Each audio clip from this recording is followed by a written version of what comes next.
तो सबसे पहले तो आपका धन्यवाद कि हमारे बुलाने पर आप यहाँ आए।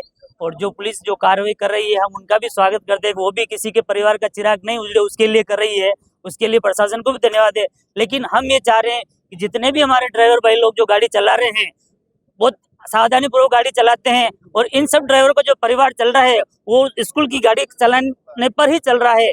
तो हम तो प्रशासन में ये चाहते हैं कि जो भी रास्ता हो उसको क्लियर निकाले, लेकिन हम ड्राइवरों को एक मोहलत दी जाए। अब पुलिस प्रशासन हमें ये बोल रहा है कि आप जो गाड़ी चला रहे हो उसके अंदर 5 सीटर गाड़ी है तो 5 बच्चे ही बिठा पाओगे। 5 बच्चे बिठाने पर हमारा घर गुजारा नहीं चल सकता, किसी का भी घर गुजारा नहीं चल सकता, और न ही पेरेंट्स उतना पेमेंट दे पाएंगे।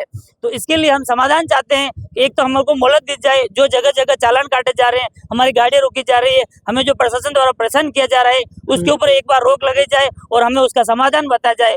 1 महीने 2 महीने का टाइम दिया जाए। उस टाइम के बाद में अगर हमारे भाई लोग उस पर खरे नहीं उतरते हैं तो पुलिस प्रशासन जो कार्रवाई करती है उस पर हम एग्री होने को तैयार है। लेकिन एकाएक पुलिस प्रशासन जैसे ही चौराहे पर आने के बाद में हमें परेशान कर रही है, हमारे बेवजह चालान काटे जा रहे हैं। हमारे गाड़ी के सारे कागज कंप्लीट होते हुए भी गाड़ी के अंदर 8 बच्चे भी नहीं है, 9 बच्चे भी नहीं है, कई कई भाइयों के 3-3 बच्चों पे भी चालान काट दिए गए। बोले आप जंगला नहीं लगा सकते, बच्चे नहीं बिठा सकते, वो नहीं कर सकते, कई तरह के नियम कानून हमारे ऊपर लगा दिए गए जिसकी हमें कोई सूचना भी नहीं दी गई थी। तो हम ये चाहते हैं हमें पहले पूरा गाइडेंस दे, उसके बाद में हमारे पर कार्रवाई करें, तो हम उस पर सहमत हैं। आरटीओ के द्वारा हमारे स्कूल के अंदर बैठ करके और जगह जगह गाड़ी रोक करके एसआरटी का एक चालान काटा जाता है, आप इसमें बच्चे चला सकते हैं। लेकिन एसआरटी होने के बावजूद भी हमारे चालान काटे जा रहे हैं। बोले एसआरटी वैलिड नहीं है। अगर एसआरटी वैलिड नहीं है तो आपने काटी ही क्यों?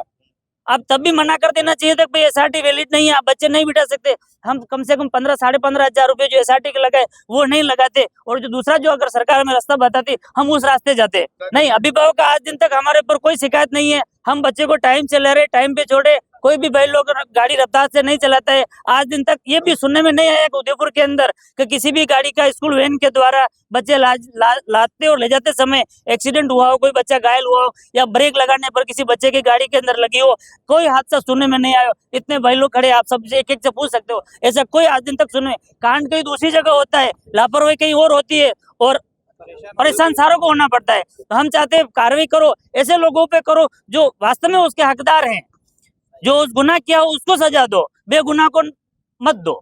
हम ये चाह रहे हैं पुलिस, आरटीओ साहब, एसपी साहब, कलेक्टर साहब जो भी हैं, हम ड्राइवर का जो हमारा रोजी रोटी है, हमारा जो परिवार पल रहा है इसी के ऊपर पल रहा है, तो इसका जो भी है प्रशासन इसका समाधान निकाले और हमारे सब रोजी रोटी को चालू करे, इस पे हमें परेशान न किया जाए। देखिए, अपने ये कहने का मतलब है कि अगर हमारी कोई सुनवाई नहीं करता, अगर कार्रवाई नहीं करते, तो उसके अलावा जितने भी स्कूल के ड्राइवर लोग हैं सब 1-2 दिन क्या 5 दिन 10 दिन भी रहेंगे, हड़ताल पे रहेंगे। अगर हमारा निर्णय नहीं लिया जाता है तो ये गाड़ियाँ बंद करेंगे। उसके बाद अगर उदयपुर शहर में चक्का जाम हो, कुछ भी हो, उसके जिम्मेदार पेरेंट्स और स्कूल वाले खुद रह जाएंगे। हमारी ये डिमांड है, प्रशासन भी दिया जाएगा, और प्लस अगर आप 8 बच्चे बोल रहे हो, हम 8 बच्चे लाने को तैयार है, कम से कम उसका पैसा तो दिलाओ हमें।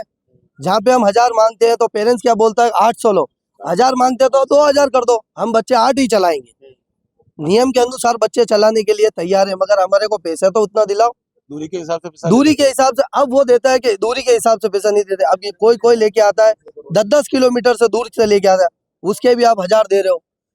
5 किलोमीटर से लेके आते हो आप 800 रुपए दे रहे हो, तो कैसे चलेगा ये घर खर्चा? उसके अलावा आप हम बच्चे अगर कहने का मतलब 8 सीटर गाड़ी है, उसके अलावा 12-13 बच्चे बैठाना तो क्या गलत कर रहे हैं हम? क्योंकि बच्चे की आदमी के ऊपर होती है सीटिंग, बच्चे के ऊपर नहीं होती। बच्चा तो छोटा होता ना, तो वो डबल की गिनाया जाएगा, तो इसलिए सीटिंग हम डबल के हिसाब से गिनते हैं। कहने का मतलब 1.5 बैठा सकते हैं, ये हम अनुसार चल रहे हैं।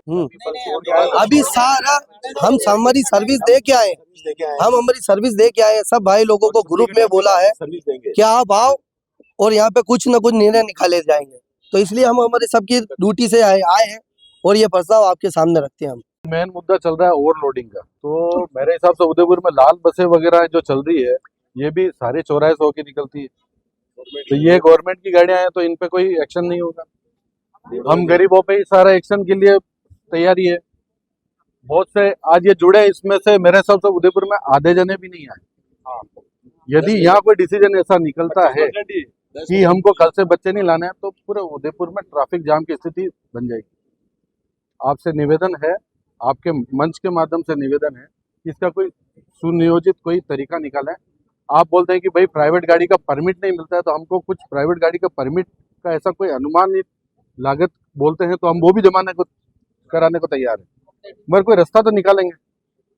वो सोचते हैं कि कल से आप 8 बच्चे बैठाने लग जाओ, 8 बच्चे में क्या पेरेंट्स पूरा इतना पेमेंट गाड़ी का कर देगा क्या? क्योंकि अभी SRT, टैक्स, PUC और सबको मिला के लागत इतनी बन रही है, और किसी भाई ने गाड़ी यदि किस्तों पे ले रखी है, वो किस्त को यदि जोड़ते हैं 8 बच्चे में, आप भी जानते हैं, पेरेंट्स भी जानते हैं, स्कूल भी जानता है, कोई पूर नहीं पड़ेगा। कुछ नहीं होता है। तो इसका बीच का रास्ता तो मिलके ही निकालना पड़ेगा। आज सब इतने जने खड़े हुए हैं, इसी कारण से खड़े हुए हैं, और इस कार्रवाई को देखते हुए ये जो बचने बचाने के लिए लोग बाग जो गाड़ियों में गलियों में दौड़ा रहे हैं, क्योंकि देखो हम मानते हैं गलती है, मगर ये जो तरीका अपना रहे हैं अभी, इससे और ज्यादा चांसेस बन रहे हैं कि कोई एक्सीडेंट, और हम नहीं चाह रहे कि ये स्थिति बने।